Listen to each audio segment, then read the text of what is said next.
84 লক্ষ জনম ভ্রমণ করে কোনো এক জনমের পুণ্যের ফলে দুর্লভ এই মানব জনম পেয়েছি।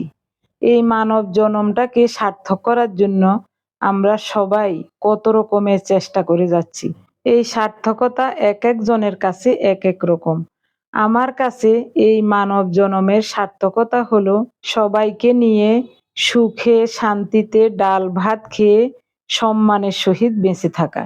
তবে এই সুখে থাকার জন্য একটু কাজ করতে হয় এবং ত্যাগ স্বীকার করতে হয়। সবার আগে ভদ্র, নম্র এবং বিনয়ী হতে হবে। ছোট বড়, ধর্ম বর্ণ নির্বিশেষে সব মানুষকে ভালোবাসতে হবে।